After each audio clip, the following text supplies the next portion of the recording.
Hello everyone, कैसे हो आप लोग। आशा करता हूँ कि ठीक ही होंगे। तो आज हम लोग क्या पढ़ने वाले हैं, जैसे लास्ट टॉपिक हम लोगों ने पढ़ा था माइक्रो ऑर्गेनिजम्स के बारे में। तो आज हम लोग पढ़ेंगे माइक्रो ऑर्गेनिजम्स के टाइप्स, जैसे bacteria, algae, fungi, protozoa and parasites. Chapter start करने से पहले एक स्मॉल रिकैप आप लोगों के लिए, छोटा सा रिकैप। माइक्रो ऑर्गेनिज्म किसे कहते हैं, उनका डिस्कवर कब हुआ था और कैसे हुआ था।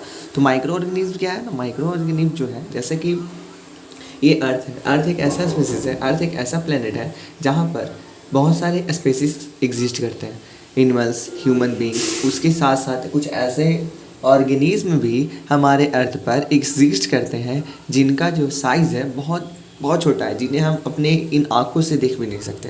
उन्हीं को क्या कहते हैं हम लोग, माइक्रो ऑर्गेनिज्म कहते हैं। इनके बारे में 1677 में एंटोन वैन ल्यूवेनहॉक ने बताया था। एक डच के साइंटिस्ट हैं, उन्होंने एक क्रूड माइक्रोस्कोप जो उन्होंने खुद से बनाया था, क्रूड माइक्रोस्कोप। उसमें क्या किया उन्होंने कि पोंड वाटर लिया, और पोंड वाटर को जैसे ही वो क्रूड माइक्रोस्कोप पे रखें तो उनको पता चला कि उस पोंड वाटर में भी एक टीनी ऑर्गेनिज्म है जो एग्जिस्ट कर रहा है, जिन्हें हम अपनी नेक्ड आई से नहीं देख सकते। तो उन्होंने ही बताया कि वो जो टीनी ऑर्गेनिज्म है उसे माइक्रो ऑर्गेनिज्म का नाम दिया। अब जो लोग माइक्रो ऑर्गेनिज्म के बारे में पढ़ते हैं, जो हम लोग पढ़ते हैं माइक्रो ऑर्गेनिज्म के बारे में, उसे हम लोग माइक्रोबायोलॉजी कहते हैं। अब जैसे कि अब का क्या है, अब क्या है कि अब धीरे धीरे डेवलप हो गया सारा चीज़। अब आज नए नए तरह के माइक्रोस्कोप्स आ गए हैं, तो इसमें और भी अदर्स जो धीरे धीरे बैक्टीरियाज हुए, फंगी हुए, प्रोटोजोआज हुए, वायरसेस हुए, वो छोटे छोटे साइज़ के थे, माइक्रो ऑर्गेनिज्म से छोटे छोटे साइज़ के थे, तो उनको देखने लगे, सब लोग बताने लगे।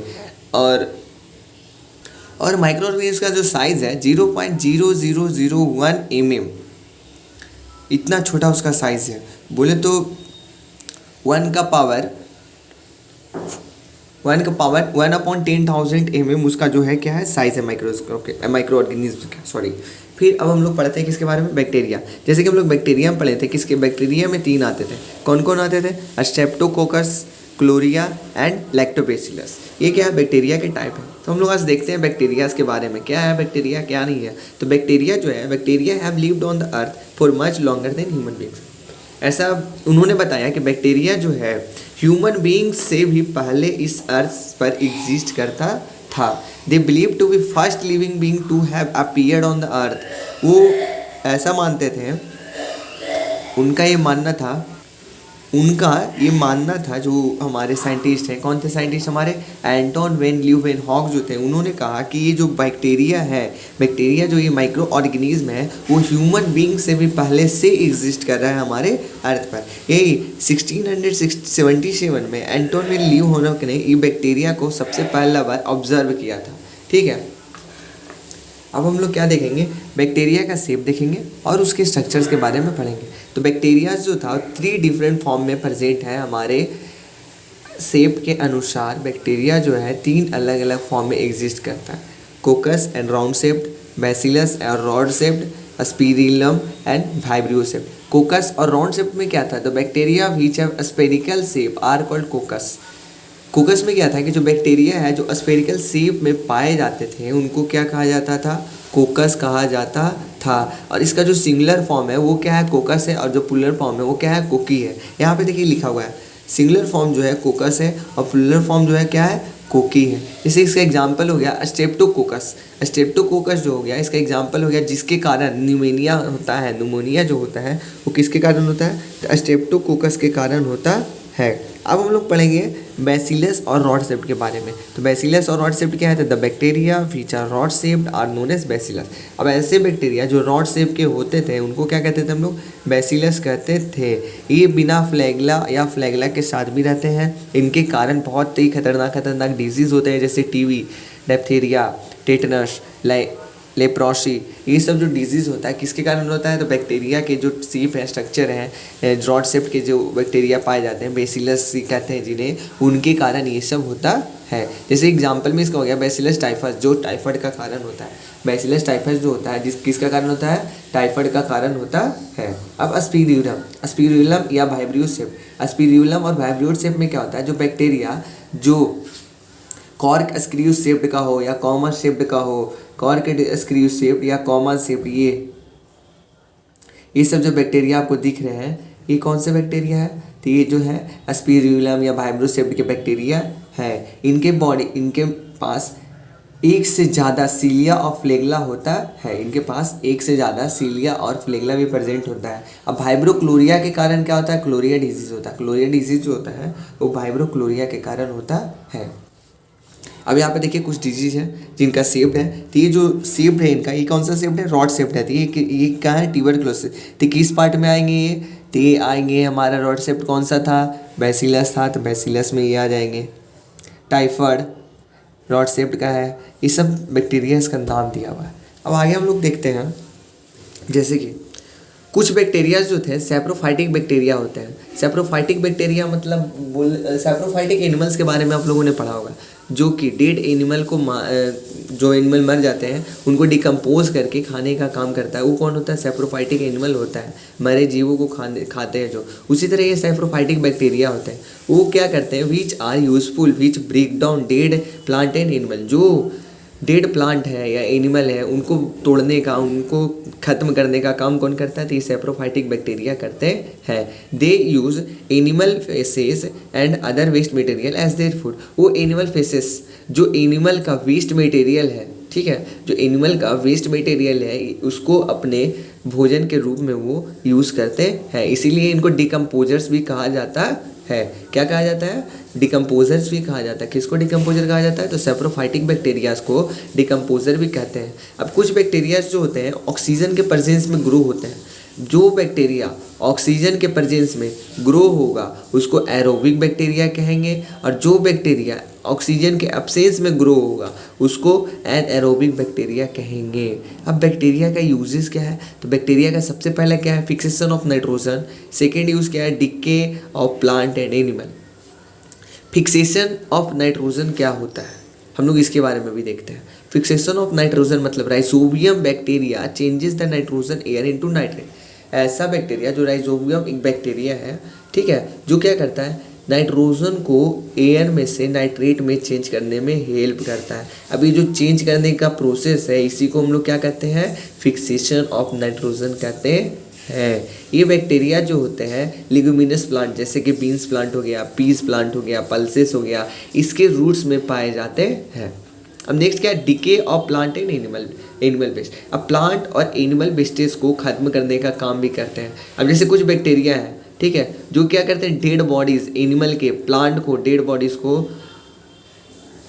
ब्रेक डाउन करने में हेल्प करते हैं। ब्रेक डाउन कैसे करते हैं? तो उसे खाकर अब ह्यूमस जो प्रोड्यूस होता है, उससे जो ह्यूमस होता है प्रोड्यूस, जो बॉडी का बैक्टीरिया में जो प्रेजेंट है, बॉडी में जो बैक्टीरिया प्रेजेंट है, जो बॉडी डेड बॉडीज है उनमें जो बैक्टीरिया रहते हैं वो क्या करते हैं? उन बॉडीज़ को डिकम्पोज करते हैं एज अ फूड के रूप में खाकर, और वहाँ का जो सॉइल को है क्या करते हैं? फर्टाइल करते हैं। अब यहाँ पर कुछ इंसाइट है। इंसाइट में लोग देखते हैं क्या है?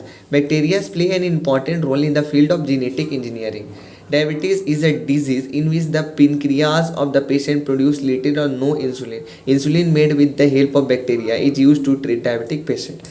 अब बैक्टीरिया जो है हमारे जेनेटिक इंजीनियरिंग मतलब हमारे जो मेडिकल फील्ड में है वो क्या है? बहुत ज़्यादा यूजफुल है। कैसे? तो जो डायबिटीज पेशेंट होते हैं, डायबिटीज़ पेशेंट जो होते हैं वो उनको क्या आता है?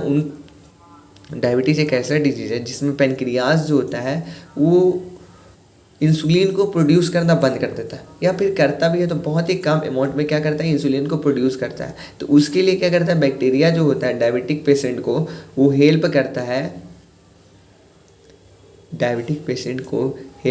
है, बैक्टीरिया जो है डायबिटिक पेशेंट को हेल्प करता है किसमें? इंसुलिन का प्रोडक्शन करने में और उनको ठीक होने में। अब हम लोग देखेंगे किसके बारे में? फूड प्रोडक्शन के बारे में। फूड प्रोडक्शन में भी बैक्टीरिया का हेल्प आता है। कैसे? तो जैसे लैक्टोबैसिलस बैक्टीरिया है वो क्या करता है? फर्मेंटेशन में हेल्प करता है। जैसे कि हम लोग जो घर में दही यूज करते होंगे, ठीक है, दही यूज करते हैं, दही में भी एक बैक्टीरिया पाया जाता है। वो पता है कौन सा बैक्टीरिया होता है? ये लैक्टोबैसिलस बैक्टीरिया के कारण ही हमारा दही का प्रोडक्शन होता है। ये कॉफ़ी बनाने में भी यूज़ होता है, टी बनाने में भी यूज़ होता है, और कोका बीन्स में भी यूज़ होता है। कौन? तो ये लैक्टोबैसिलस बैक्टीरिया। अब क्या? डाइजेशन इन एनिमल में डाइजेशन हो रहा है उसके बारे में भी। तो Escherichia coel bacteria present in the intestine of human and herbivorous animal where they help in digestion of food.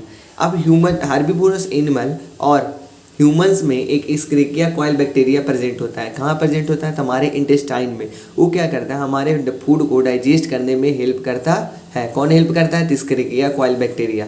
ठीक है। अब इसका यूज़ हम लोग इंडस्ट्रीज़ में करते हैं। इंडस्ट्री में इसका अलग अलग बैक्टीरिया का अलग अलग यूज़ होता है। जैसे कि बहुत सारे बैक्टीरिया जो होते हैं वो वाइन और विनेगर बनाने में हेल्प करता है। कुछ बैक्टीरिया जो होते हैं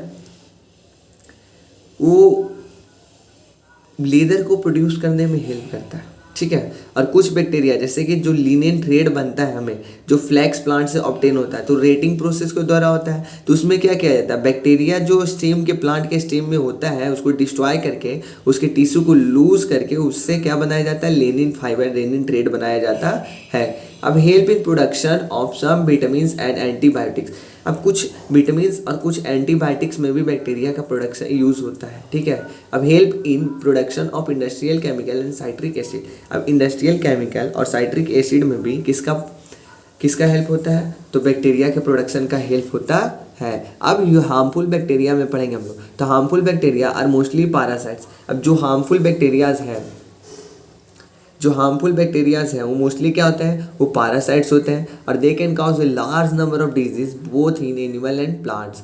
अब ये हार्मफुल बैक्टीरिया जो पैरासाइट्स होते हैं, पैरासाइट्स के कारण हमारे जो एनिमल्स और प्लांट में है बहुत ज़्यादा उनको में डिजीज़ का कारण बनता है, बीमारियों का कारण बनता है। ठीक है। कौन? तो ये हार्मफुल पैरासाइट्स बैक्टीरिया जो होते हैं। Disease cause in human are tuberculosis, typhoid, tetanus, whooping cough, cholera and leprosy. अब जो डिजीज़ होते हैं इसके कारण हार्मफुल बैक्टीरिया जो पैरासाइट्स के कारण जो डिजीज़ होते हैं एक ह्यूमन बॉडी में, एक ह्यूमन में, तो क्या कौन कौन से डिजीज़ होते हैं? तो ट्यूबरक्लोसिस हुआ, टाइफाइड हुआ, टेटनस हुआ, वुफिंग कफ हुआ, क्लोरिया हुआ और लेप्रोसी हुआ।